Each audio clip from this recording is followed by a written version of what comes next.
Maharashtra superfast news चॅनलमध्ये आपले सहर्ष स्वागत आहे। खास सत्याची थार लेखणीची महाराष्ट्रातील ताज्या आणि वेगवान बातम्या पाहण्यासाठी आपल्या हक्काचे चॅनल शेअर करा, लाईक करा आणि सबस्क्राईब करा। धन्यवाद। उरणमध्ये माधुरी दीक्षितची धगधग, चाहत्यांच्या अलोट गर्दीला उरण पोलिसांनी घातला आवर।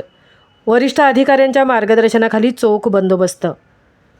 उरणमधील आनंदनगर येथे PNG ज्वेलर्सच्या नवीन शोरूमच्या उद्घाटनासाठी बॉलिवूडची सुपरस्टार माधुरी दीक्षित हिचे आगमन झाले। आपल्या लाडक्या अभिनेत्रीला पाहण्यासाठी उरणकरांनी एकच गर्दी केली होती।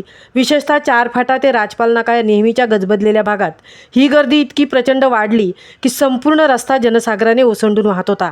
मात्र उरण पोलीस स्टेशनच्या वरिष्ठ अधिकाऱ्यांच्या कुशल मार्गदर्शनाखाली पोलीस टीमने ही प्रचंड गर्दी कौशल्याने नियंत्रणात आणली। आनंदनगर परिसरात माधुरी दीक्षितच्या एका झलकसाठी लहान मुलांपासून ते आबालवृद्धांपर्यंत हजारो नागरिक जमले होते। 4 फाटा आणि राजपाल नाका ही दोन्ही ठिकाणे वाहतुकीच्या दृष्टीने अत्यंत संवेदनशील असल्याने तिथे झालेली ही गर्दी नियंत्रणात ठेवणे हे पोलिसांपुढे मोठे आव्हान होते। अशा वेळी उरण पोलीस स्टेशनच्या संपूर्ण टीमने स्वतः जागेवर उपस्थित राहून परिस्थितीचा आढावा घेतला आणि पोलीस कर्मचाऱ्यांना योग्य सूचना दिल्या। पोलीस टीमने अत्यंत संयमाने गर्दीला आवर घातला। विशेषतः महिला आणि लहान मुलांना गर्दीचा त्रास होऊ नये याकरता पोलिसांनी विशेष काळजी घेतली आणि पोलिसांच्या चोख नियोजनामुळेच माधुरी दीक्षित यांच्या हस्ते हा उद्घाटनाचा सोहळा सुरळीतपणे पार पडला।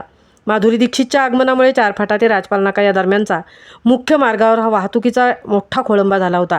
वाहनांच्या लांबच लांब रांगा लागल्याने सर्वसामान्य जनतेचे हाल झाले। नेहमीच्या गजबजलेल्या भागात गर्दी वाढल्याने वाहतूक ही विस्कळीत झाली।